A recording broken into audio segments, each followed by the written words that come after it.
in the 5 by 5.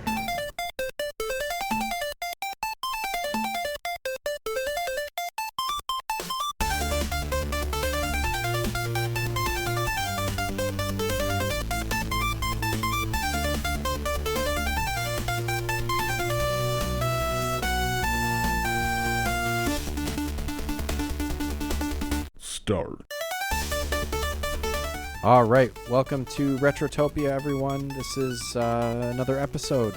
I don't know what number in the sequence it is. Don't ask me because I don't know. And it's me, Sam the Storm Beagle, and I've got Alan with me, and we're going to talk about this is a 5x5, if you haven't noticed by the title, and we're talking our top 5 launch games. So, All Alan, right. how are you today?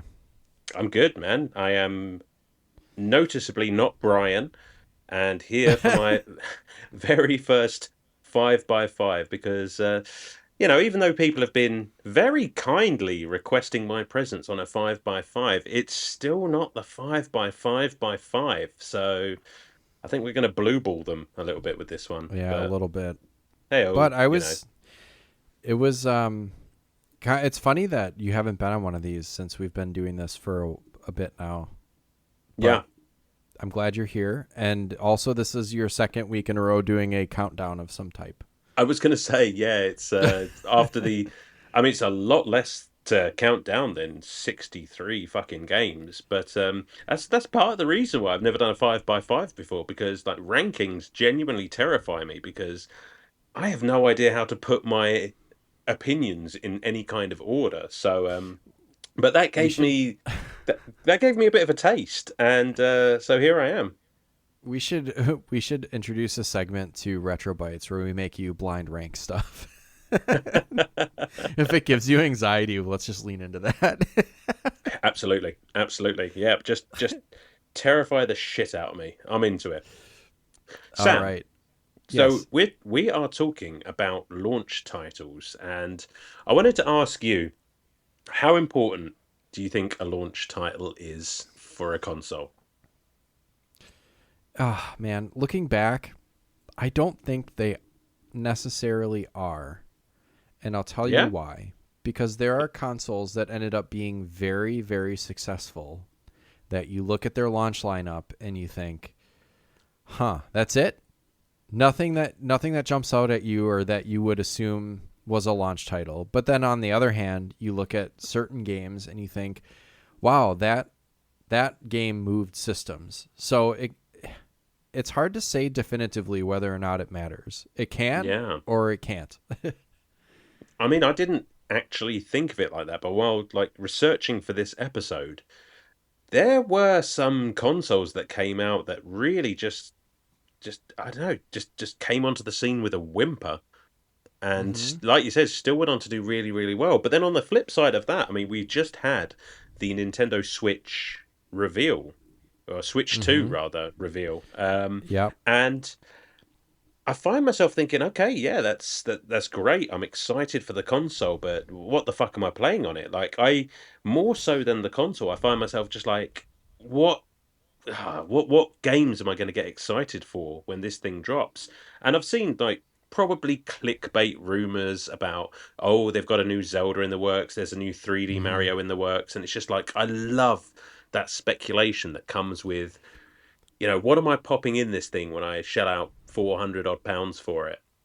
Right. Well, here's the thing. Let me amend my previous response. Sometimes the launch titles are lackluster and, whatever, it is what it is, and the consoles recover or start to pick up steam as the generation goes on. I think there is an exception to the rule with Nintendo. I think Nintendo is so, like we talked about IP or like exclusives last time in Retro Bites, and Nintendo is so reliant on those exclusives that Nintendo better come packing with some sort of heat at launch. Like, they have to have stuff. That there's no choice. True You don't enough. But They you don't they just haven't like throw always. one out there. Yeah. I can I think don't of at know. least one example where it's just like, okay, that's I can see why you've released that as a launch game, but probably one of my honourable mentions. But it's just like, okay, that was a swing. I don't And I go on. don't say that they always do it with success. I just think that they always need to at least have something. Like you can't Sure. just put a new Nintendo console out there because usually like especially lately, like the Nintendo consoles have either been like either there's a gimmick or they're a little underpowered, but like the Switch, underpowered, but you can play it handheld and you can. It's basically like a convertible console. Okay. Or like the Wii had its gimmick, the motion control, big time. Okay, so like Mm. when like a Wii comes out or a Switch comes out or some sort of new handheld or even the 64 being as different as it was, like you got to have something that's going to convince people that they need to take a leap into this Mm. whatever your innovation is, and I think that's why Nintendo needs to usually deliver. Sure. So do you think it's fair to say then with Nintendo, it's we know the consoles are probably not going to be as powerful as Xbox and PlayStation. So that you're looking for the games. The others, you're sort of thinking, well, how powerful is this system going to be, Right. rather than what am Yeah. I playing on it? Right. And it might take those developers, a bit while the hardware is out to actually make something truly like, technically marvelous on it. You know what I mean? Like the first I games would, that come out don't look like that's the case everywhere, but yeah, I would I don't argue know. we're probably still not all the way there with the latest console generation.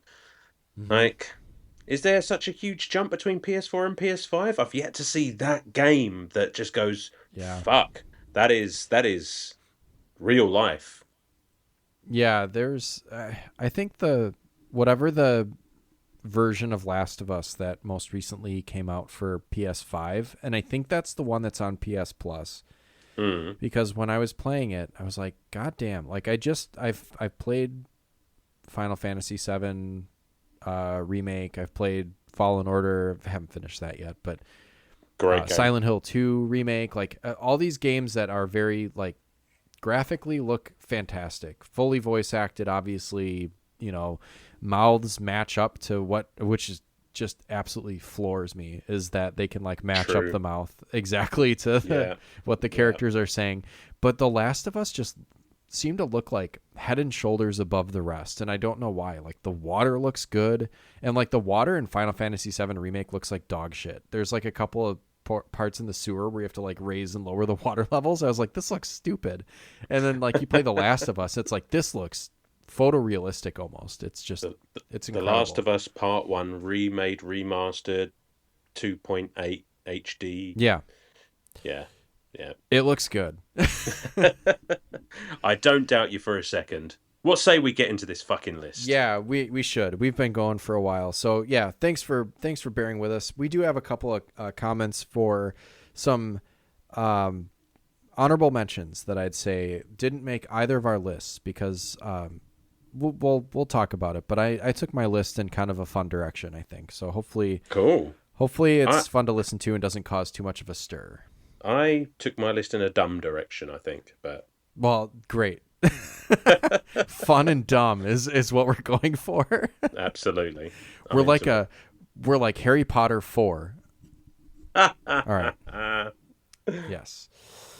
All right. So this first comment comes from Sergeant Hombre, and we did not either of us have this game on our list, but he says Breath of the Wild.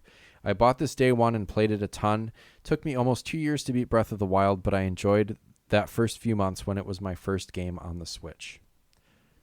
That was That's, a game that really moved a lot of Switches, I think, even though it also came out for oh the yeah. Wii U. I mean, that's why I bought a Switch. Yeah, I it was. absolutely I think it was well. one of the I first say games I I got for mine. I say I bought the Switch. I came home from work one day and my wife had bought the Switch, and I Ooh. took one look at it and just went fetal. So just dropped. It was brilliant. All right, you want to take this next one? Sure. What have we got? Blaine the Hoagie Man. He says Yep. I'd have to go with Super Smash Brothers Melee for the GameCube. It helped launch the Smash Brothers franchise as the juggernaut it is today, and it is even loved to this very day. Sam, do you like the Smash Brothers games? That's a good pick. I enjoy them, but I'm not great. I'm not No, great at it. I've same. never been great at it. I've played what's the one on Switch? Ultimate? Yes, Yeah, I do have that and one.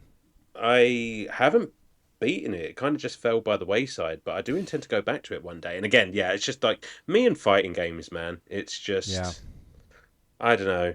I just don't have that switch in my brain. I would like to get back into that single player mode a little bit because I think that's how Mm, I'm going to unlock more characters because I think I've pretty much tapped out the number of characters that I can unlock like playing multiplayer with my kids. sure, sure. They don't come in anymore after the battles for like an unlock. So Great concept for a um, game, though. I love it. I love it. it is a cool game, and that's true. What he says is true. Like it's just incredible that there's still a pretty like I don't want to say what do I say like tight knit or not tight knit, but like the Mm, community around Smash Brothers Melee is still going strong, and they still it's hold events and stuff like that, and get very sanctioned by Nintendo. robust. Oh Yes, yeah. there we go. That's it. Robust, busty. We have a Mm, real busty community. All right. that's right. Our last comment, and this is going to be a surprise. This is kind of a spoiler. Big Kid 782 says, "For me, even though I didn't play it as a launch title, it was Mario 64. It was one of the first games I grinded to collect all the stars and 100% a game. The camera got funky at times, but playing Mario in this new world was mind-blowing, and how each painting was its own world with multiple objectives. This was one of the first games I can think of where replaying a world became a different experience." No notes. Amen. I love Yeah, that game. But it's it's not on awesome. my list. No, mine either. Oh my god. Right? Spoiler, everybody. I know, but you know, it is an amazing fucking like it's pretty much like where they got 3D right for the first time. Although I have to Yep. say, I also grinded to collect all of the stars and 100% the game, and all you got was fucking Yoshi up on the top of the castle who gave you some extra lives that you didn't even fucking need anymore. Yeah, we're already done. Like, Why? who are these for? Do you know what? They should have just given me that fucking cake that I was invited round for in the first place. Like, what the fuck happened to Oh, that? hell yeah. Yeah, Yeah. That son of a game could have bitch. used like an extra level at the end or something as a reward instead of Mm. what we got, but Yeah, whatever. What do I know? All right. We ready to get into number 5? I don't have the banjo since the inmates are running the asylum today. So hopefully maybe we can pause and then do like a 5 and maybe we'll throw it in post. We'll fix it in sure. post. All right. Fix it. 5, All right. So my number 5 is Soul Calibur for the Dreamcast. And Ooh, it's funny because I've never played Soul Calibur. okay. But okay, so I've not played all of the games on my list, and I don't think that necessarily needing to play a game would be criteria for it to make this list. So I'm just saying it's surprising, like how many systems hit the ground on day one without some of their most iconic franchises ready to go. Like it's just like, Mm. like Sonic didn't launch with the Genesis, it came after. You don't. We'll talk about it later, but you didn't get a Halo game with every single Xbox that came out. You don't necessarily like all of the franchises that you associate with PlayStation, your Tomb Raider, your God of War, Crash Bandicoot don't come out on day one. And it's interesting to me, but I think Soul Calibur was one of those games that was just synonymous with Dreamcast. I didn't own one, but obviously I was around in '99, and I knew the buzz that this game generated. Sonic Adventure was also obviously a launch title and could have been a contender for this list, but I don't think that. It just seemed like Soul Calibur had such a buzz to it, and obviously, like this happened with Sonic Adventure 2 because like those games were impactful and good and all of that. But just like for a variety of reasons, the Dreamcast failed. But those games like migrated over to other systems. Like there is an Xbox version of Soul Calibur and a PlayStation version of Soul Calibur and a GameCube version. and each had their own special characters and stuff. And it's like it started on the Dreamcast, and they like the game was so good that it's like we can't let this die with the console that failed. So my number 5 is Soul Calibur. No, you're absolutely right, man. I mean, and to have a Dreamcast game sneak in, like I had Sonic Adventure as an honorable mention. And you're right. I don't think that the Dreamcast failed because it had bad games. It was No. just Sega had fucked up too many times. It's a great system. Yeah. I think I played Soul Calibur on the GameCube. Uh, Brilliant game. Really enjoyed it. One of the few fighting games I could actually get on board with. So Yeah, I'd that's like to give it a shot one of these days because it sounds like it's a pretty cool one. it's a good pick. It's a good pick. Thank you. Thank you. All right. So What do you got? I've got for my number 5, I'm going to go with one of my favorite well, not one of my favorite handheld console, the Game Boy Advance, and Castlevania Circle of the Moon, which Oh, I think we just call Castlevania over here. I'm always a bit confused about that, but it's, as I said, the Game Boy Advance is just an amazing handheld console, and it had such a stacked library. And when it comes to the Castlevania games, like Circle of the Moon really kicked off a not just a trilogy, so to speak, on the Game Boy Advance that is absolutely flawless, but then that quality would go on to the 3 games on the DS as well. It really was a golden age of Castlevania Metroidvania games, which, as you know, are my favorite kind of Castlevania game. And it's hard as balls. It looks great, always, sounds great, and it's just something about having it handheld on that beautiful little. See, I've got the flip screen one, and yeah, it's me just too. it's such a little beast, right? The clamshell. I love that little thing. That's the one. Yeah, and it's just having a Castlevania game that fucking good just in the palm of your hand. It's just like it just does it for me, man. It's just such a good game. Excellent. Mm. I got to get into more of those. I've got the advanced collection for the Switch, and I really want to get into it because it's like, Not a yeah, bad that game in there. no, and it's like the 16-bit graphic style that the DS did so well. The obviously the franchise that we love, the aesthetic, and I like the more Metroidvania-y type, not the action platformer ones as much. So I'm looking forward to getting into some more of those. We should cover one of Love those. it. Maybe that one. Yeah, yeah. I'm always down for a bit of Castlevania, mate. There Any we day of go. the week. All right. Should we get to number 4? Let's get to number 4. 4, All right. My number 4 is a kind of a out of left field one, I think. It is Nintendogs for the Nintendo DS. Actually, Nintendogs and Nintendo Cats. I think there was a Cats one too. Yeah, that counts. Yeah. And here's my rationale, and maybe we'll see a theme. Is this the start of the cozy game revolution?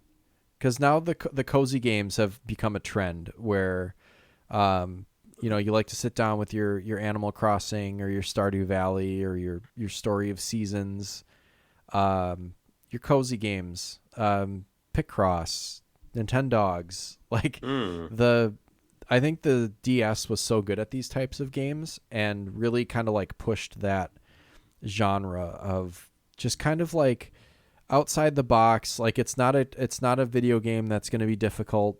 There's really not much object to it aside from just kind of like vibing with it. You know what I mean? Like you're just taking care of a dog and you're kind of petting it and playing fetch with it, and kind of like Animal Crossing. Obviously there's some object to it, but once you kind of reach those goals, it's just kind of maintenance from there, and it's just like a way to relax. So now these games I think are kind of ubiquitous, but especially a lot of the indie ones. But I don't know. Maybe not. this Yeah. is just, I have no evidence to back this up aside from just like you kind of get that feeling, right? That like Yeah. maybe this is like kind of the start of that kind of I handheld mean, cozy game type. Yeah. obviously there were things like the Harvest Moon series and what have you that happened Right. before that, but I get what you're saying because the DS was such a popular console and almost everyone played this game. And I think you're right in saying it didn't start it, but almost certainly sort of popularized that kind of thing. And Yeah. while it's sort of the natural progression of the Tamagotchi that we had as kids, Oh yeah. just I mean, and we all have those nostalgic feelings for those little bastards, and it's just that taken up to 11. But it's kind of a mechanic that you see more and more in other games now, like Pokemon. They have Yes. the almost mini games where you're taking care of the Pokemon around the campfire, you're cooking Yeah. things and what have you, and it I don't think it's such a stretch to say that it came from that. That's I tell Yeah, you what, that is a good point. I was not expecting Nintendogs to make an appearance on this list, but Yeah. all right, I can dig I think it. that might be my most outside the box one, but yeah. Sure. I thought that was a fun one. What's your number 4? What do you got? I'm gonna go with, and I've decided while we were talking to shuffle things around a bit because I'm gonna Oh. bump, yeah, because I'm gonna go for a relatively new thing because it's something that sort of really grabbed me, and that is, and I know he's getting all the love in the world right now, but it's Astro's Playroom for the PS5. Ooh. Yeah, that's a good See, one. I'd never heard. I think Astro exists sort of prior to this game, but to have a game built into every PlayStation 5 that I mean, is it a launch game? I mean, it's kind of a launch game slash tech demo, so I don't know how Yeah. close to or far off the mark I am with this, but it does such a great job of teaching you how to use the console and has obviously had so much thought and effort and heart put into it. It's like I don't know. It's isn't that what a launch title is supposed to do? Is to get you used to the new system as quickly as possible. Like teach you what this new console is capable of. And for my money, I think Astro's Playroom does that impeccably well. Yeah, I was gonna say you were questioning whether it counts as a launch title, and I was thinking to myself, I think it's the most launch ass title that ever existed because it literally comes on your system already when you buy it. You plug it Yep. in, it's ready to play, and it teaches you everything you need to know. And also, like, they didn't need to go this hard on Mm, this. Like, not no. that the game is hard. I'm saying like they went hard. Like they did a bang up job making a really really decent, competent little 3D platformer Yeah. that's Uh, short, but like, holy shit. it's short, but it's so jam packed. It's like those memes that you see where it's like, no one, absolutely no one, and then PlayStation with their launch of Astrobot. Like, That's exactly it. Eloquently put. yeah. All right. Do you have anything else on Astrobot, or should we get into number 3? No, I don't think anyone needs to hear anything else about Astrobot right now. Go play Okay. it. 3. All right. And my number 3 is F-Zero for the Super Nintendo. I picked this game because, well, I was looking at lists of launch titles for various consoles, and for the most part, it's interesting that like there's not a lot for outside of the Dreamcast. There's not a lot for the Sega consoles that really jumps out at me. There wasn't really much for the PlayStation that jumped out at me. Yeah, and I just had a game ever moved this fast before? I think that was the thing. Like, I tried to put myself in the position of someone in like 91 or 92 getting a Super Nintendo and putting an F-Zero and being absolutely blown the fuck away by the speed of this game. And I know it's mode 7, so it's not like real. Is it mode 7? Is that That's what it, right. or is it Yeah. 6 or Mode 8? 7. I never know if I have the number right, but like, it's not true 3D, but goddamn is it close, especially for that time on a home console. Colorful, high speed, like it just is such a brilliant game. I think it really moved technology forward, and there were a bunch of different games on the Super Nintendo that I think pushed technologically what it could do. So like I'm thinking like Mario Kart obviously also used Mode 7 but was not a launch title, and also Star Fox doing kind of like the Star Fox on the Super Nintendo is basically a tech demo compared to what Star Fox 64 ended up being. But like it's incredible. Like you don't expect that out of, you think of Super Nintendo and you're like, Super Mario World, and like it was still that 2D space. It's like, it's very much not that 2D space. They definitely, it was a huge jump between the NES and the Super Nintendo. Oh, big And time. I mean, we were talking about before we started, playing Donkey Kong Country, like, holy shit, does that, like, those 3D rendered sprites look amazing. Just crazy. Like, if you really think about it and try to put yourself back in that time period, like the Super Nintendo was just a marvel. And, Yeah. Between that and the NES. So No F-Zero. doubt. Well, you didn't see like graphics and movement on a screen like that outside of an arcade. So you Right. really were getting the arcade experience in the home. And I would argue that it not being true 3D just makes the achievement all the more impressive, because that Yeah. game just goes, it moves, and it's dead smooth as well. Yeah, there's not So, a lot of lag or anything to it. no, It's really, really great game. if I recall, the soundtrack fucks as well. Oh, yeah. Mute City? Just, oh, man. Put it in my Uh, veins. All right, what's your number Absolute. 3? Hook me up. So I didn't plan for this, but my number three is a number three. And again, I don't know how much I've cheated with this one. I never played a Wii U, but when I saw that my beloved Mass Effect series, specifically Mass Effect 3, was a launch title on the Wii U, that was enough for me. That was good enough. I'm having it. So what do I say about Mass Effect? What do I say about Mass Effect 3 without spoiling it for anyone who may or may not be playing it at the moment? It's it's phenomenal. It's a fantastic end to a beloved series. Well, I say end, because I'm holding out hope that this new one actually gets made and finished and put out there and then plugged directly into my eyeballs. I just love the Mass Effect trilogy so, so much, and any excuse to give it a shout out. I mean, I know the original ending was kind of rushed. It wasn't what everybody wanted. I do think they did a fantastic job of going back in and fixing that. As it stands, I love the way it ends. Um, and I do believe that the Wii U got the complete package. I think. Correct me if I'm wrong, but it's I just no notes because I don't know anything about Mass sure. Effect. Oh, you will. You will. We'll get there, Yeah, I buddy. know. We'll get there. I do If have it it, on my Steam Deck. nice. Now that Soul Yeah. Reaver is out the way, it's just like now I've got a new game to start pushing for.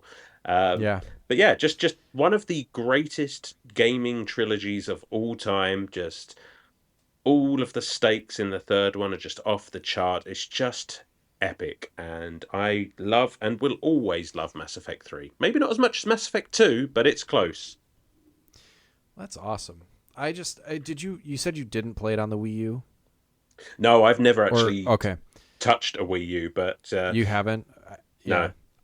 I had I was one at one point, and yeah, it's definitely like because that gamepad that you could play with had its own screen on it, so it was like kind of a precursor to the Switch. Like I think if like the DS and the Wii U had like a child, it would be the Switch. hmm. Um, but like I wonder what kind of gameplay elements they added to that, because it had like a touchscreen gamepad with a full screen on it. And I Mm. remember playing like a few different games on the Wii U that had like significant like game mechanics built into that gamepad that were kind of fun. I'd be interested to find out, and I haven't actually ruled out the idea of one day grabbing a Wii U and adding it to the collection. It's just so many of the games have now been ported to Switch. I'm sort of wondering, well, how worth it is it? Yeah, I don't know. I would say like the ones that it's not the games that were ported to the Switch that you would need to look for. It's the ones that weren't and were just definitely just made for the Wii U and that hardware. Yeah. I'm thinking like I think I had like Lego City or something, and that game had like a bunch of really cool elements with the gamepad that were kind of Okay. fun. So I love a Lego. I love a Lego game. Love a Lego game. Yeah, I'd be curious. So yeah, get on that. Get a Wii U and get the Mass Effect 3 on there and tell me what kind of shit they put into the gamepad. Yes, boss. Okay. Should we go to number 2? Let's go to number 2. 2. All right, my number 2, and I actually have a comment to read for this one because one of you guessed one of our games. That is Halo Combat Evolved for the Xbox.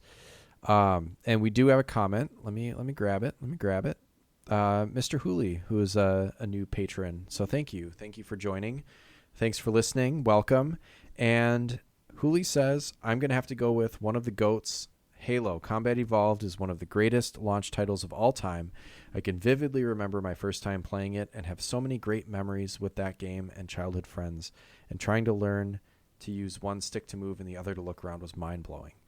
And that's really why I picked this game. Not necessarily for the popularity of Halo. You know, obviously it's a popular game, but like this is what we consider the granddaddy of all dual stick first person shooter games on console. Like that really blew things up, and you get your Call of Duties now that people are still playing. You know, like Halo has kind of fallen off a little bit, but you know, there's Fortnite. Like people still like to jump into these multiplayer shooter games and play these dual stick shooter games. That has never gone away, and that started with Halo.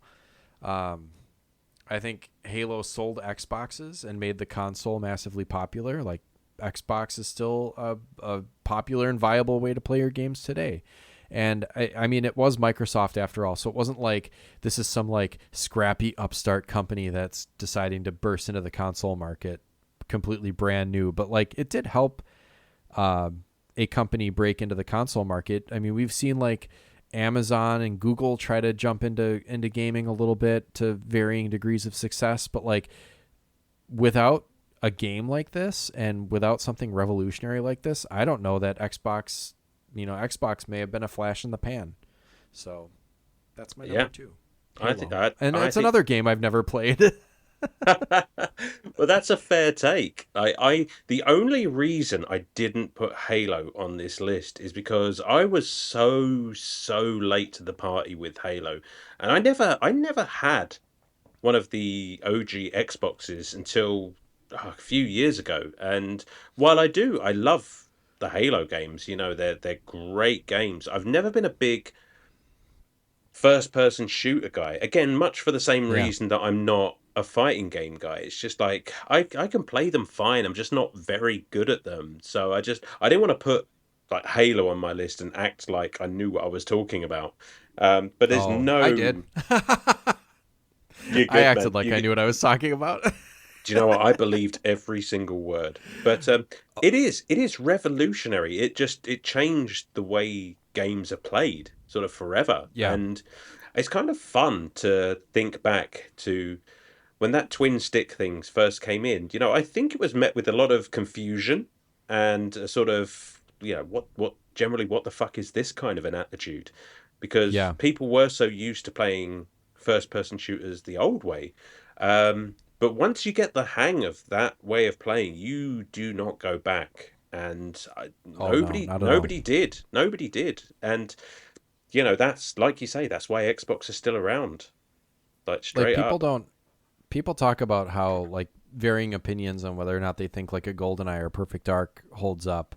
And then there's even, like, when GoldenEye came out on the Switch Online, I remember there was, like, tutorial videos to set your control scheme up so that it used the dual sticks. So like you can play old FPS games with dual stick. You just have to like play it on a modern console with modern controller and really like you had to like uninvert the axis and do all this shit. It's like, no, I'll just play it Yeah. normal. Yeah. Like, I'm not going to go through all that trouble to, you know, All that inverted anyways. axis, all that inverted axis stuff just really confuses me because whenever I'm asked to make the decision, I completely forget how I play games. Do you get that?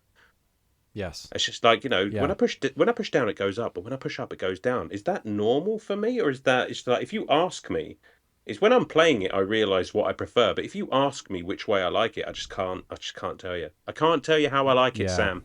You just have to figure it out for yourself You and then just buy me do. dinner. Yeah. Yeah. All right. What's your number 2? My number 2 is nothing nearly as clever as Halo. I'm going to the Nintendo Wii and giving a shout out to one of my favorite game series of all time. It's The Legend of Zelda Twilight Princess. Ooh, that's a good one. I fucking love this game. Now, I know it was a GameCube game beforehand, but it was re released on the Wii. It's a launch title, it counts. I adore The Legend of Zelda. I adore the. I will always prefer the old style of Legend of Zelda over Breath of the Wild and Tears of the Kingdom. Outstanding games, no denying that. But there's just something about that traditional dungeon item key format that just will Mm-hmm. always, always stick with me. And this is probably one of the finest examples of a 3D Zelda game. I think it's pretty well loved, but it's not really talked about all that often. I don't Yeah, I don't think. hear a lot about it, but I do. No, I do like that game, and I'd like to pick up a copy of it. it's just wonderful. I mean, it plays so well. It's really sort of dark and I guess kind of a grown up Zelda game, which is weird when you think about it because being a release title for the Nintendo Wii, I think that console was geared more towards the family and bright, colourful games. So it really just stands out to me. It's Yeah, God, I need to play that game again soon. I do too. I liked it. I liked because that's the one where you get to turn into that wolf, right? And then that Yeah, Midna that's uh, right. rides on the wolf or whatever. Yeah, I like that game, and And I'll also be. like, yeah. I was. Go I ahead. was just Sorry. going to say, Midna is by far and away the best of the companions that you get in any Zelda game. Like you look at Yeah. Navi, you look at Fi, and it's just Oh, Phi's the fucking worst. I can't right. stand that. But Midna's cool. Yeah.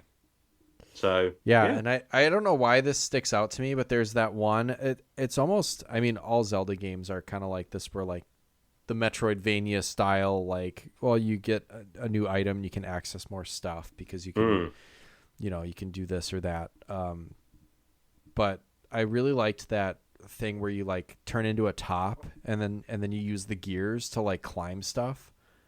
You know what I'm talking about? Yeah, yeah, yeah, yeah, yeah, yeah. Yeah, yeah, that was cool. And Ah, I think they worked some of the on the Wii. They worked some of the motion control into operating some of those sure. gadgets, and I thought that was a lot of fun. Well, yeah, and come at me if you will, but I like the Wii motion controls for playing games. I thought it made things interesting. Here's my hot take. I like Okay. the sword fighting in Skyward Sword on the Wii. Oh, fuck it. Nope. Fuck it.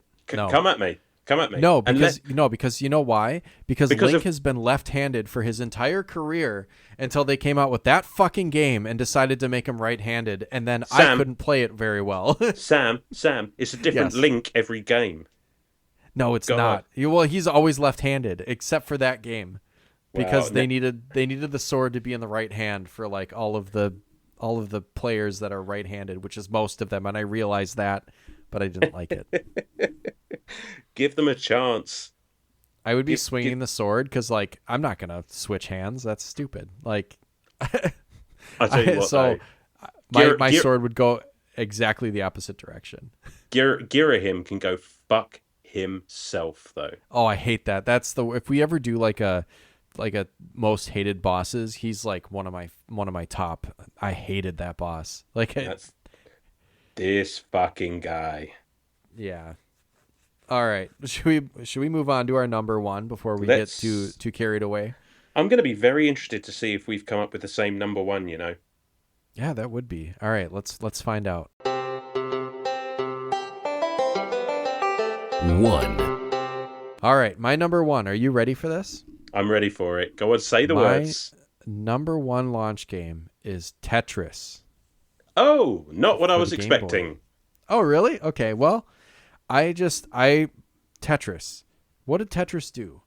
Um, so my theme, if you haven't kind of caught on with a lot of it, is I wanted to pick something that wasn't necessarily the flashiest title, but somehow innovated or pushed the envelope for gaming. So like with F-Zero, it was the 3D. With Halo, it was the dual stick.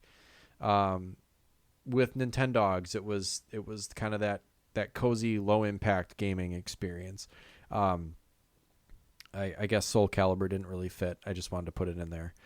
So just anyways, Tetris. What did Tetris bring to the table? It was a revolution in that we didn't really have handheld gaming before the Game Boy. And it caught fire because everyone was playing Game Boy and everyone was playing Tetris.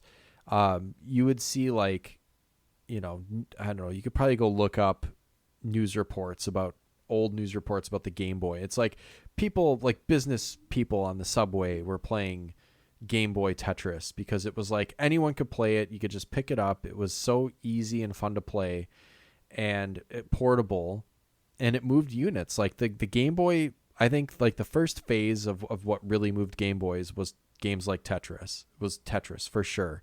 And then the second phase of that was Pokemon. Like Tetris made the Game Boy, Pokemon kept the Game Boy relevant. And I think we have handheld games to this day and handheld consoles to this day because we started that kind of idea of taking games on the go with us back then and realized how fucking cool it is to be able to play your game wherever you want. So, number one is Tetris, and it's a great game.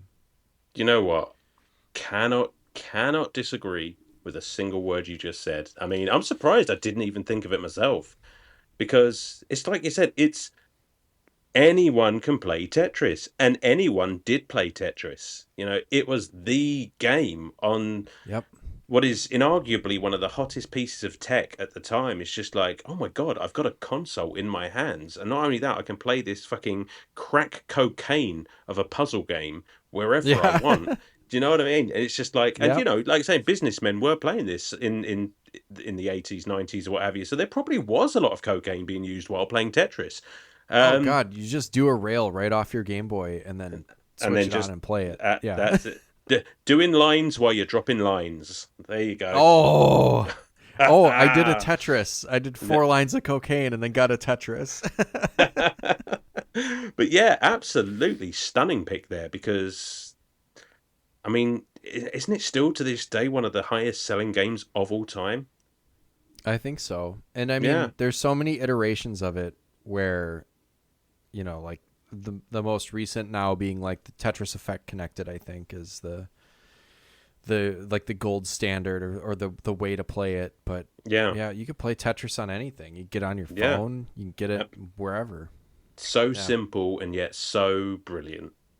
Yeah. Good pick. Lasting impact. Thank you. What's your All number one? right, my number one. And yeah, this is. I thought this was gonna go. I really did. My number one is Super Mario Brothers for the Nintendo Entertainment System.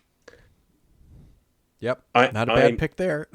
I mean, is it unfair to say that this game saved gaming? I mean, No. Super I think Mario it's Brothers it's is valid. absolutely just like the game that you got a Nintendo Entertainment System for, and growing up as a Sega kid, it's the game I most wanted to play. Whenever I went round to a friend's house and saw Mhm. An NES, that's the game I wanted to play. It's just right out of the gate, it's platforming perfection at its finest. And considering that gaming was literally just floundering after the video game crash, Yeah. Nintendo just came out of the gate swinging with a brand new console. Now, I'm not going to pretend that I know everything about the history of gaming, but that had to be something of a risk just to come back just to make a console in that environment. And then you put Super Mario Brothers on it, and people go fucking crazy. I mean, Yeah. I personally am still looking forward to the next Super Mario game on the Switch too. That's how long Yeah, lasting this for appeal sure. is. And I know there was like what Mario Bros beforehand, the pipe thing and what have you, but this is Yeah. where you could see just how good a home console could be and how much fun. And I genuinely think it changed gaming, it saved gaming, and it's one of the reasons we're sitting here on the internet talking to people about games. Yep. It'd be interesting to see like an alternate version of reality where like, like Nintendo didn't have Mario and so maybe it just flopped or like it just didn't come over to the United States or something. Like they would have set things back maybe a little bit, but like what would have taken its place? Like something would have stepped in and taken its place, I think. Oh, sure, That yeah. the market We is there whether or not Nintendo filled the void or someone else. But like that innovation that Nintendo brought with Mario, like would that have, I how would doubt we have it. been set back, And just think about the innovation of Mario just forced everyone else to work harder. Now suddenly everyone is scrambling for a mascot platformer. And if there's no Mario, maybe there's no Sonic the Hedgehog because Sega don't need to compete as hard. Maybe we're stuck with Alex Kidd. I was thinking Ugh. that, unfortunately, like instead of the Super Mario Brothers movie coming out a couple of years ago, it'd be like the Alex Kidd movie. Ugh. Ugh. we'd all have like Alex Kidd shit all over and like, ugh, what a stupid That fucking, world exists out there somewhere, yeah. and Uh, uh, I'm glad we're in this one. a world full of Alex Kidd where we're all fisting each other because he uses his giant yeah. fist. Yeah, I'm like, yeah. I'm sorry, you caught me way off guard there. I was yeah, just like why are we fisting each other? it's like, dude, wait for the end of the episode. Fuck. All right. Well, I can't argue with that number one. That's a good one. There we go. So that's it. That's our Yeah. lists. That's we That's the got five there. by five. That's my first ever 5x5. Yeah. Did And you have a good time with it? yeah, I enjoyed it. I enjoyed it. All right. Definitely do another one. So Yeah, we should. I've got some ideas. I've got All some right. ideas. Yeah. You lay them on us, and if you're listening and you have an idea for a 5x5, drop it in our Discord or on our Patreon. We'd love to hear it because, yeah, and we like challenging ones too. Some of them are kind of tough to come up with and whittle down your list. So Throw them at us. And that, while we're talking about Patreon, because I'm an idiot and didn't think to do this at the start yeah, of we the didn't episode. we didn't pump the Patreon or anything. Brian's Not gonna even kill that. us again. I would like to thank our two newest hero tier Patreons, Blobby Yes. Rogers and Mr. Hooley, for joining us. Thank you very much, guys. This shout out should have been at the start of the episode, but in the absence of Brian, we don't know what the fuck we're doing. So Yeah, it should have been at the start, but we got distracted, didn't we? we did. Brian, listen to the whole episode before you shout at us, please. No, he's gonna listen to the first part, be like, "You forgot the shout outs and you forgot to." No, he doesn't. He doesn't yell at us No, he doesn't. very much. I mean, there's some light spanking, but Yeah. Only if we ask. yeah. nicely. So yes, very nicely. So let's I guess get some plugs out. You're probably not listening. You probably shut it off by now. Like, okay, that was number one. See you later. What is it? Linktree/Retrotopia, patreon.com/Retrotopia. Find us on all the socials and all that. And coming up, we have Donkey Kong Country is going to be an upcoming episode, so that'll be a lot of fun.